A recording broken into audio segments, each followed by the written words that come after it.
Hello friends, नमस्कार। मैं हूं शेषमणि पांडे और आप सभी का स्वागत है मेरे यूट्यूब चैनल पैरामेड टॉपिक पे, जहां पर आपको मिलती है मेडिसिन एंड हेल्थ से रिलेटेड इंफॉर्मेशन। इस वीडियो में आज हम बात करेंगे एक बहुत ही पॉपुलर ब्रांड्स विटकोफॉल के बारे में, जो कि सिरप, कैप्सूल और इंजेक्शन तीनों के फॉर्म में आता है। तो हम इसके तीनों के बारे में एक वीडियो में जानेंगे। हम जानेंगे इसके कंप्लीट यूजेस के बारे में कि सिरप का उपयोग कब किया जाता है, कैप्सूल का उपयोग कब किया जाता है और इंजेक्शन की आवश्यकता कब पड़ती है। तो वीडियो को लास्ट तक जरूर देखें, और अगर आप पहली बार मेरे चैनल पर विजिट कर रहे हैं या मेरे चैनल को सब्सक्राइब नहीं किए हुए हैं तो रिक्वेस्ट करूंगा कि चैनल को सब्सक्राइब करें और साथ ही बेल आइकॉन भी जरूर दबा दें। तो चलिए हम वीडियो में आगे बढ़ते हैं।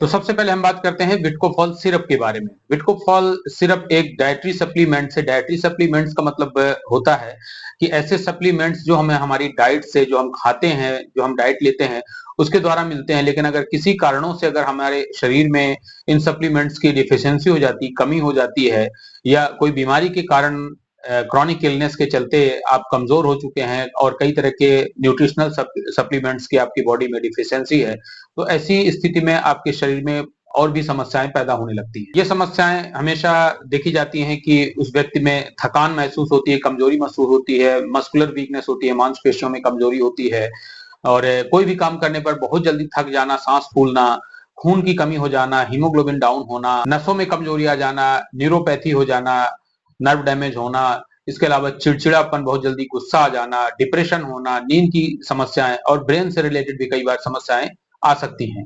तो ये सारी समस्याएं इन न्यूट्रिशनल डिफिशियंसी के चलते हो सकती हैं, और इन्हीं की कमी को पूरा करने के लिए हम विटकोफॉल सिरप का यूज करते हैं। तो हम सबसे पहले जानते हैं विटकोफॉल सिरप में इसकी कंपोजिशन क्या है, क्या क्या इसमें मिला होता है। तो विटकोफॉल सिरप में बेसिकली आयरन, फोलिक एसिड और विटामिन बी 12 का कॉम्बिनेशन होता है। इसमें आयरन जो कि फेरस फ्यूमरेट के फॉर्म में 100 mg, जो कि equivalent to elemental iron 32.8 mg के बराबर होता है। फोलिक एसिड इसमें 0.5 mg होता है, और साइनोकोबालामीन, जिसे हम विटामिन बी 12 कहते हैं, ये 5 mcg होता है। तो इसमें जो आयरन होता है वो फेरस फ्यूमरेट के फॉर्म में होता है, और इसका जो काम होता है वो ब्लड सेल्स के प्रोडक्शन को बढ़ाना और हीमोग्लोबिन के लेवल को बढ़ाना होता है। फोलिक एसिड का काम होता है कि जो हमारी रेड ब्लड सेल्स है उनका डेवलपमेंट होना, उनकी ग्रोथ होना, और साथ ही ये ब्रेन और हार्ट से रिलेटेड भी सपोर्ट करता है, उनके फंक्शंस को इंप्रूव करता है। विटामिन बी 12 यानी कि साइनोकोबालामिन का जो काम होता है, ये भी एक तरह से नर्व रिपेयरमेंट करता है, नर्व की माइलिनेशन को इंप्रूव करता है। जो माइलिन होती है वो एक तरह से प्रोटेक्टिव इंसुलेटिंग लेयर होती है, जो कि शीट के समान होती है, जो कि नर्व फाइबर्स को प्रोटेक्ट करके रखती है। और इसका जो मुख्य काम होता है वो इलेक्ट्रिकल जो इंपल्स होते हैं जनरेट, उनको क्विकली ट्रांसमिट करना होता है। तो विटामिन बी 12 की कमी होने के कारण ही ज्यादातर देखे जाते हैं कि ब्रेन से रिलेटेड या नर्व से रिलेटेड डिसऑर्डर्स होते हैं। तो जिन लोगों को फोलिक एसिड, विटामिन बी 12 जैसी न्यूट्रिशनल डिफिशियंसी हो जाती है, उन्हें अक्सर ये देखा जाता है कि उनका डाइजेस्टिव सिस्टम भी काफी कमजोर हो जाता है, उन्हें भूख भी नहीं लगती है, कुछ भी जल्दी से पचता नहीं है। इसके अलावा उनको ब्रेन से रिलेटेड समस्याएं भी होती हैं, उनका कोऑर्डिनेशन डिस्टर्ब होता है, अटेंशन कम रहता है, और कई बार वो बेचैनी सी अंदर बनी रहती है, डिप्रेशन में रहते हैं, नींद की समस्याएं भी आती हैं, और नर्व डैमेज होने की वजह से उनके अंदर पर्टिकुलर किसी खास अंग में झंझनाहट या सुन्नपन हो जाना, या ब्रेन का ढंग से काम न करना, क्विक रिस्पॉन्स न दे पाना, और साथ में मस्कुलर वीकनेस जैसी समस्याएं भी देखने को मिलती हैं। तो इन्हीं सारे समस्याओं को दूर करने के लिए विटकोफॉल सिरप उपयोग किया जाता है, जो कि कोई भी ले सकता है, बच्चे भी इसे उपयोग कर सकते हैं, बड़े भी ले सकते हैं, और इवन प्रेग्नेंट वुमेन जो होती हैं, जो गर्भवती महिलाएं हैं या स्तनपान कराने वाली ब्रेस्ट फीडिंग मदर है, उनके लिए भी ये सेफ माना जाता है और बहुत ही जरूरी होता है। तो इसके डोज की अगर बात करें तो एडल्ट डोज जो होता है वो 5 ml twice in a day, यानी कि दिन में 2 बार इसे लिया जा सकता है, या दिन में 3 बार भी लिया जा सकता है एज पर डॉक्टर एडवाइस। और बच्चों में इसे 2.5 ml ट्वाइस लिया जाता है। विटकोफॉल सिरप के अलावा यह विटकोफॉल सॉफ्ट जिलेटिन कैप्सूल में भी अवेलेबल होता है, जिसका काम लगभग वही होता है जो सिरप का होता है, लेकिन इसमें कुछ इंग्रेडिएंट्स का एडिशनल एड ऑन होता है, जिसमें कि पायरिडॉक्सिन और जिंक मिला होता है। तो इसकी कंपोजिशन की अगर बात करें तो इसमें फेरस फ्यूमेरेट 300 mg जो कि इक्विवेलेंट टू 98.6 mg के बराबर होता है। साइनोकोबालामिन 7.5 mcg होता है। पायरिडॉक्सिन 1.5 mg होता है जो कि विटामिन B6 कहलाता है। फोलिक एसिड इसमें 0.75 mg होता है और जिंक मोनोहाइड्रेट जो कि 20.6 mg equivalent to 7.5 mg zinc के बराबर होता है। इसमें जो एडिशनल बेनिफिट्स है पायरिडॉक्सिन और जिंक के देखे जाते हैं जो कि हमारी इम्यूनिटी को बूस्ट करते हैं और साथ ही हमारी बॉडी की ग्रोथ एंड डेवलपमेंट के लिए भी बहुत ही हेल्पफुल होते हैं। विटकोफॉल कैप्सूल का उपयोग ज्यादातर पेशेंट को दिया जाता है जो लोग क्रॉनिक इलनेस या कोई लंबी बीमारी से या इन्फेक्शन के बाद कमजोर हो गए हैं या इम्यूनिटी कमजोर हो गई है तो उनको बूस्ट करने के लिए सॉफ्ट जिलेटिन कैप्सूल का उपयोग किया जाता है। ये जो कैप्सूल है ये 30 कैप्सूल की स्ट्रिप में आती है जो कि 15 और 15 कैप्सूल्स के फॉर्म में रहती है।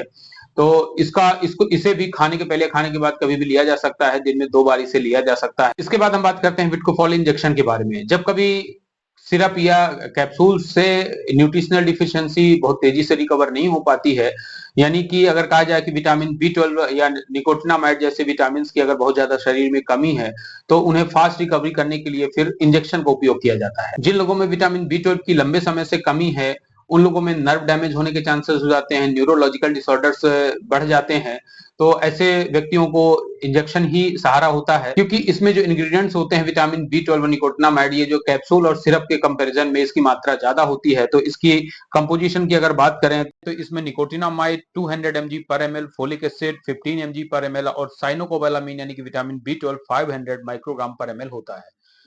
विटकोफॉल इंजेक्शन का उपयोग ज्यादातर के उन मरीजों में किया जाता है जिनको नॉर्मल वीकनेस हो यानी कि जनरल वीकनेस हो, जिनको थकान कमजोरी महसूस होती है या फिर न्यूरोपैथी हो, स्पेशली डायबिटिक न्यूरोपैथी। जो लोग लंबे समय से डायबिटीज के पेशेंट है या मेडिसिन ले रहे हैं और उनका पुअर मैनेजमेंट के चलते कई बार उनको न्यूरोपैथी हो जाता है, जैसे कि पैरों में झंझनाहट होना, चींटी जैसे काटना जिसको हम नंबनेस या टिंगलिंग कहते हैं। इसके अलावा मसल वीकनेस फील होती है उनको, डायबिटिक पेशेंट को।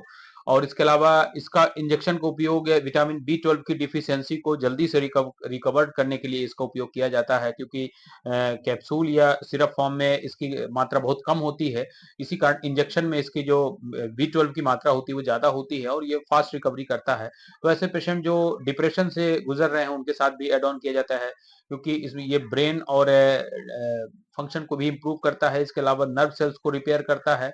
तो इसके बहुत सारे यूजेस हैं या फिर कई बार डॉक्टर अपने एक्सपीरियंस के अकॉर्डिंगली इसके उपयोग और भी बता सकते हैं और उनको ऐड कर सकते हैं। विटकोफॉल इंजेक्शन की जो पैकिंग है वो 10 ml के वायल में आती है जिसे डॉक्टर अपने एक्सपीरियंस के अकॉर्डिंगली या तो अल्टरनेट डे में 2 ml पर डोज के हिसाब से इसको रिकमेंड करते हैं अल्टरनेट डे में, या कई बार 2 डेज के इंटरवल में भी इसको दिया जाता है और कई बार 1 ml पर डे भी इसको रिकमेंड किया जा सकता है। इस इंजेक्शन को इंट्रामस्कुलर या इंट्रावेनस दोनों फॉर्म में दिया जा सकता है। विटकोफॉल इंजेक्शन की अगर प्राइस की बात करें तो ये लगभग 96 रुपीज पर वायल पड़ता है। वहीं पर विटकोफॉल कैप्सूल की प्राइस लगभग 108 रुपीज फॉर 30 कैप्सूल्स और विटकोफॉल सिरप की जो प्राइस है 200 ml जो बॉटल है वो लगभग 162 रुपीज की पड़ती है। तो ये थी सारी जानकारी विटकोफॉल ब्रांड से रिलेटेड टैबलेट, कैप्सूल, इंजेक्शन और सिरप के बारे में। तो उम्मीद करता हूँ कि वीडियो आपको पसंद आएगा और ऐसे ही मेडिसिन एंड हेल्थ से रिलेटेड वीडियोस के लिए हमारे चैनल को सब्सक्राइब करें। तो मिलते हैं नेक्स्ट वीडियो में दोस्तों। Thank you so much for watching.